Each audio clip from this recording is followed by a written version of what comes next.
Sometimes pain really does turn into purpose. Sometimes the very thing you thought would break you becomes the place where God begins to rebuild you. Your darkest moments do not have to be the end of your story. They can become the shining light that helps someone else see there is still hope, still healing, and still a reason to keep living one more day. On Unshaken Voices, we share stories of faith, resilience, recovery, and redemption. Stories from people who have walked through grief, illness, trauma, mental health battles, addiction, loss, and uncertainty, yet found the courage to rise again. Because dreams really can come true after devastation. Purpose can be born from pain, and your life matters more than you know. I'm Denise Pimentel, author of Unshaken, and this is Unshaken Voices, where broken stories become bridges of hope.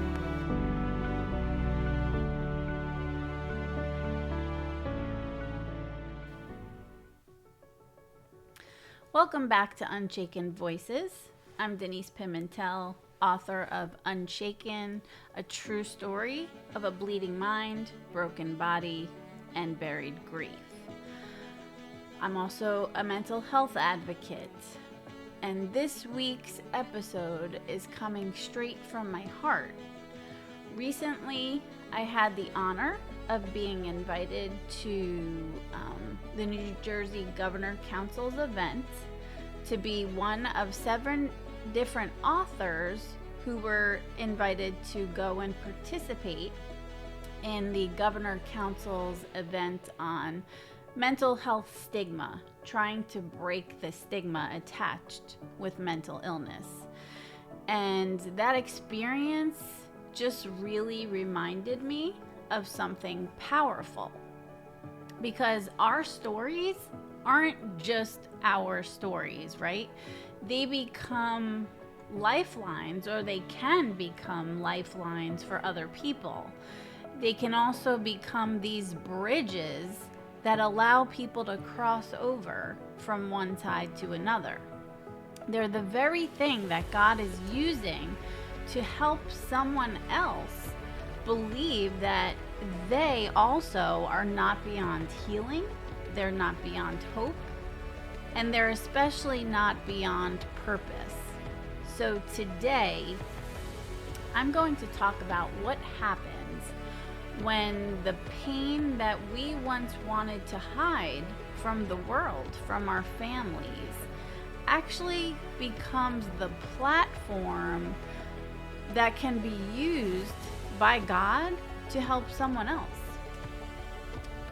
Because there are a lot of people out there in need right now, and stigma begins to grow in the silence that's happening. And shame then starts to grow as well in a hiding place. But your testimony has a way of breaking through both of those things. So what does stigma want to do?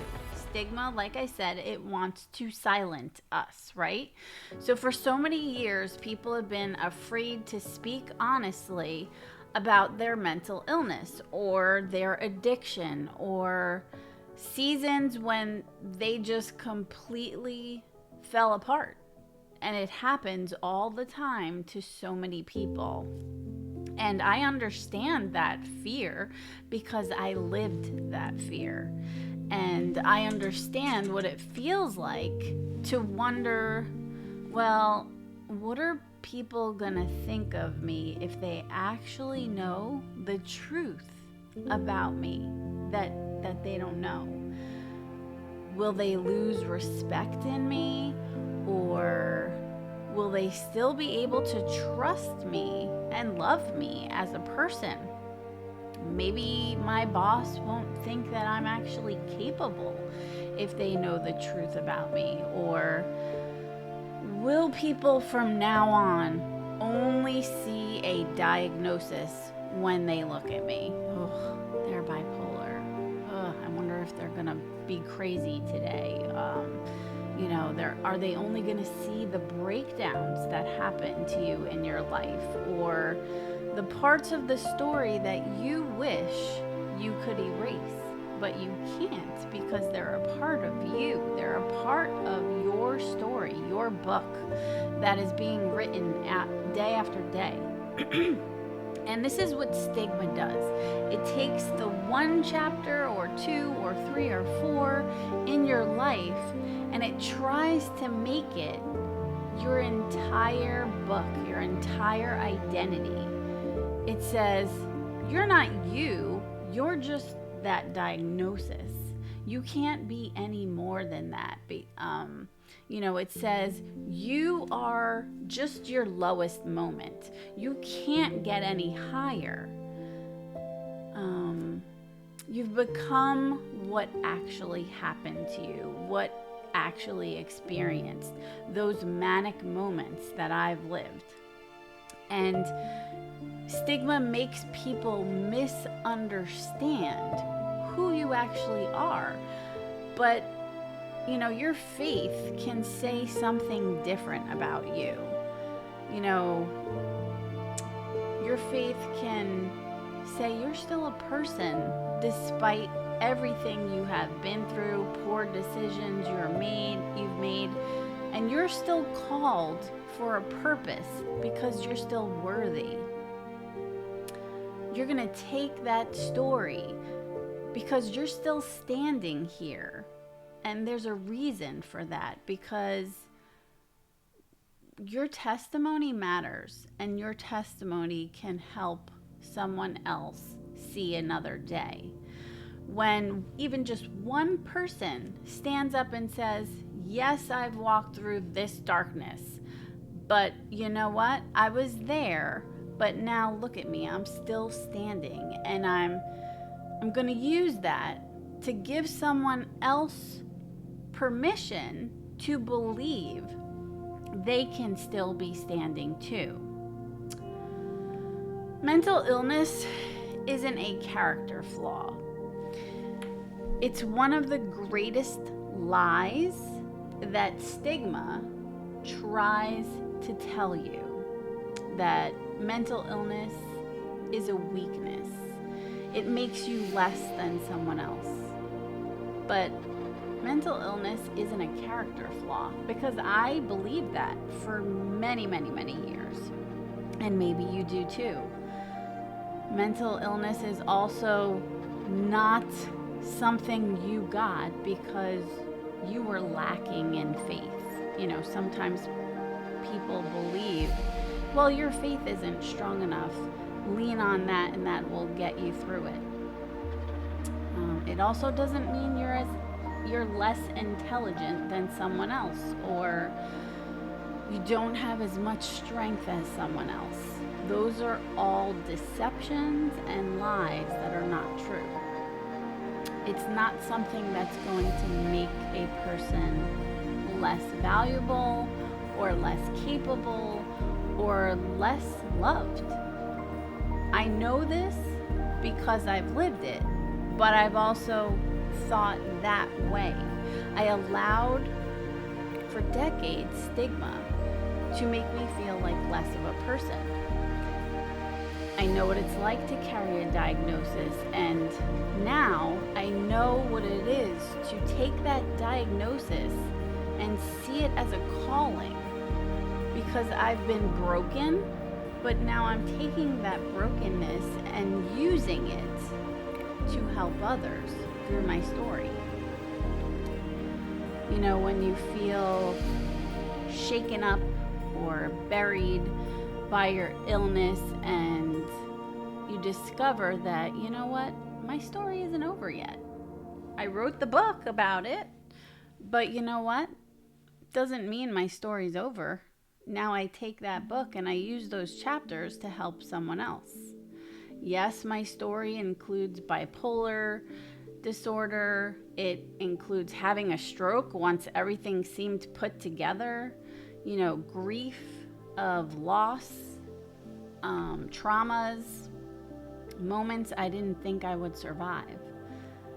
But my story also has faith, and it has restoration and purpose. now more than it ever did.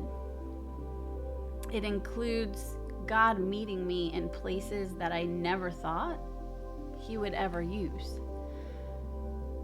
My secrets, the things I was ashamed of. And that's the message that I believe people really need to hear. You know, a diagnosis maybe explains part of your journey, but it doesn't get to fulfill your destiny or define your destiny, because you are more than your diagnosis. So you've been through pain, right? Well, what I've learned to do is take that pain and turn it into purpose. There was a time that I didn't know if I would ever be able to speak openly about all of these things that I lived. I didn't know if I'd ever be able to say out loud that I struggle with mental illness, that I've been in, I've had to be hospitalized in psychiatric units 4 times now, maybe 5, I don't even remember. But again, these are all times that I was not taking my medication or wasn't taking it properly because the stigma made me feel like less.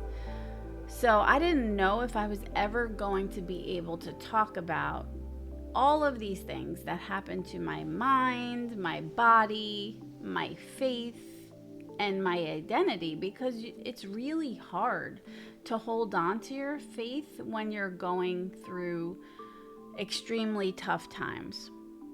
But over time, God began to show me something, right? He showed me that the thing that I was most afraid to share was the very thing that someone else needed to hear.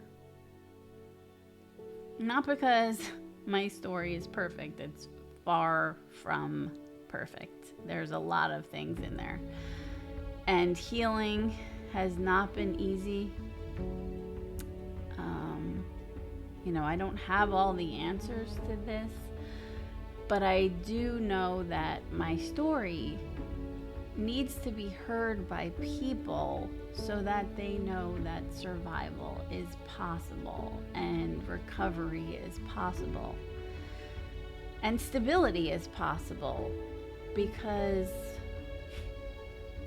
it took me a long time to be stable.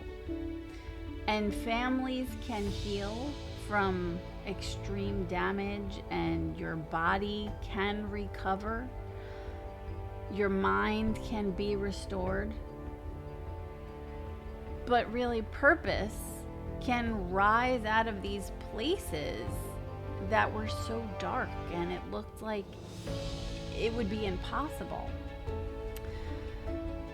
And that's when your pain becomes a platform.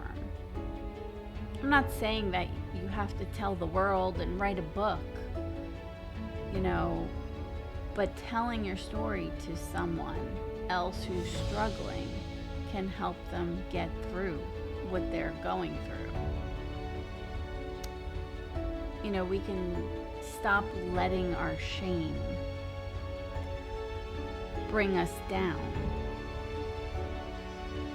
We can take that shame and help it become a microphone to help other people, so that we tell our truth to not only free us from what we lived through, but to help heal others. One of the things I've come to understand is that sometimes the very thing that is trying to destroy you becomes this transformative experience. But also it's how God prepares you for the calling that's going to come next. My stroke changed my life in ways I never would have expected. It was terrifying, confusing, painful, and it like shook my body, my family, my future, everything I thought that I knew about control. Overnight, in a blink of an eye, it changed. But when I look back, I can see how God used even that season of what I went through to prepare me for today. You know, my stroke didn't just change my body and my thinking, my cognition. It changed my purpose. It took alcohol completely out of my life.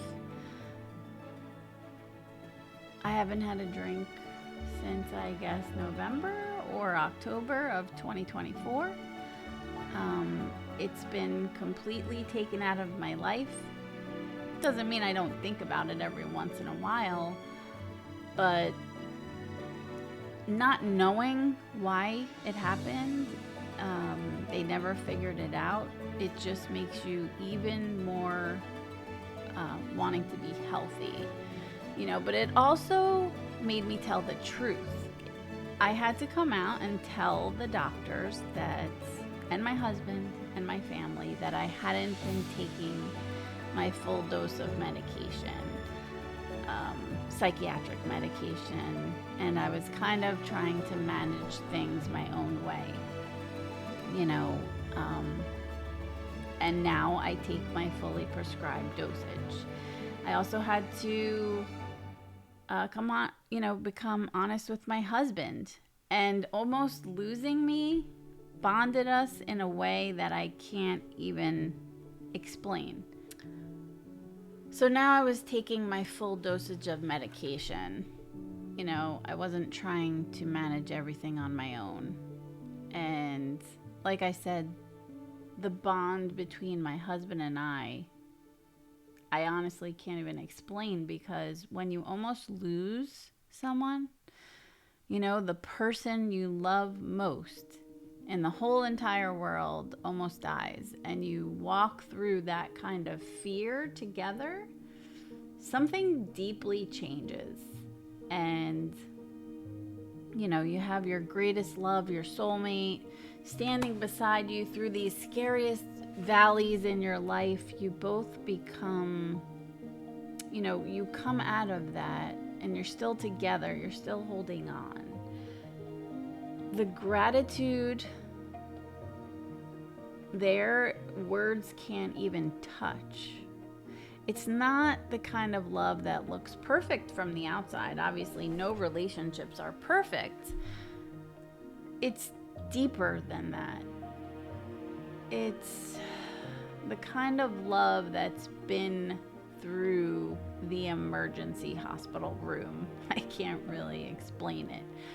But, you know, just the prayers of the unknown outcome. You know, we've been together through fear, through weakness, through tears, through survival. And, you know, today it's like we're still here. God kept us together, so we are not wasting this relationship. You know, the stroke could have ended so much, but instead God, He used it as preparation for what was ahead. You know, preparation for sobriety. Not that I was an alcoholic, but, you know, it was completely removed from my life. Now I have stability, you know, and I'm able to the best of my ability to share my voice. And I was prepared for this future calling. And that's why I believe so deeply that God doesn't waste what we survive. Sometimes what almost becomes it almost becomes the very thing that wakes you up, kind of like, this is what I was meant to do. I've always been deeply moved by people who use their public platform to point others toward healing, because there's so much depressing news out there. So it's great when you hear, people are taking their hidden hard parts of their story, and they're not hiding them. They're saying, this is what I walked through. This is what God brought me through. And that kind of honesty matters. And it doesn't only have to happen in a church. It can happen anywhere. If you've battled mental illness, addiction, trauma, grief, or some season in your life that looked completely broken, your testimony can become your mission. And when I think about people who have used their lives that way, I think about the courage it takes to not just say, I succeeded, but to say, I was completely lost. I was totally broken and I needed help. And God met me there and helped me to get past it. That's the kind of testimony or life that just breaks stigma, because it reminds people that no one is too far gone to be stable, to find help, to find healing. You're not disqualified. You can be used despite your painful past, your bad decisions, your addiction. Sometimes the very thing that you think disqualifies you is the actual thing that qualifies you to go out and reach someone else and help them. And if we all start trying to help others, this world will be a much better place. Being at the Governor's Council event reminded me how important this work of advocacy really is. And it reminds me that mental health advocacy isn't just about statistics or policies or programs, although those things matter deeply. It's also about human beings, you, me, your family. It's about the person who's at home, sitting in their room, in the silence, because they're afraid to tell their family they are struggling because of the stigma attached to it. Or the parent who doesn't even know anymore what they can do to help their child. It's about the student who believes that their diagnosis means that their future is completely over, because I've worked with those students and I helped them get beyond that. Or someone sitting in a hospital bed right now wondering if, am I ever going to be myself again? And then you have the caregiver, like my husband, who, when I'm manic, just becomes exhausted and ready to give up.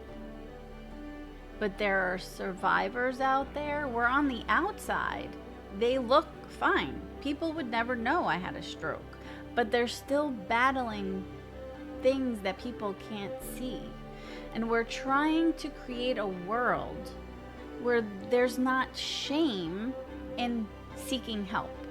A world where people can say, listen, I'm struggling, and that's okay.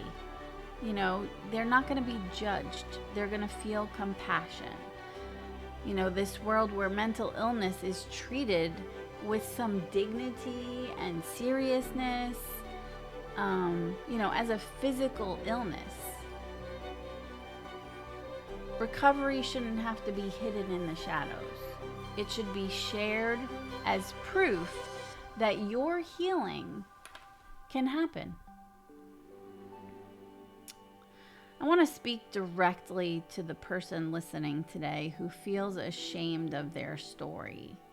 Maybe you've been afraid to tell the truth about what you're feeling or what you're going through. You're afraid that someone is going to see you differently than other people. Or maybe you're afraid to tell people what you've been through because you're afraid they'll never kind of look at you the same again. But I want you to hear this. You certainly don't have to share every little bitsy detail with everyone, right? Because you don't owe your story to people who haven't earned the right to hear it. Because some people will think you're crazy or,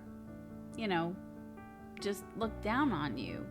But there will be the right moment with the right person that your honesty can become the lifeline that you've been praying for. Someone needs to hear you made it through it. Your medication that you need to get through today isn't anything to be ashamed of.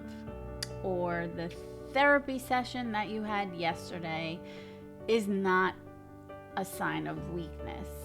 Somebody has to hear that your faith and your treatment can work together, because it's not the end. Seeking help is just the beginning. Your addiction doesn't have to have the final word. We're human. It happens. No one is perfect.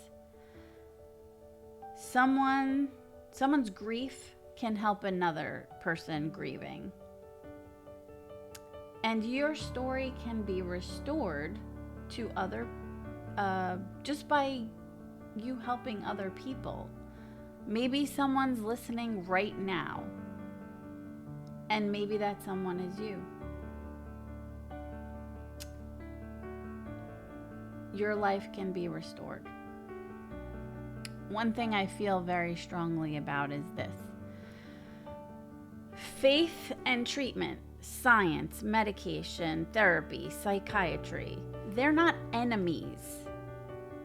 Prayer and medication are not enemies. Church and therapy are not enemies. You have hope, you have faith, you have medical care. They can work together. God uses doctors, God uses therapists, and He uses medicine and support groups, or your family, your community, honest conversations. There's no shame in getting help. Your faith can work with your treatment. They go together. There's no shame in needing the extra support.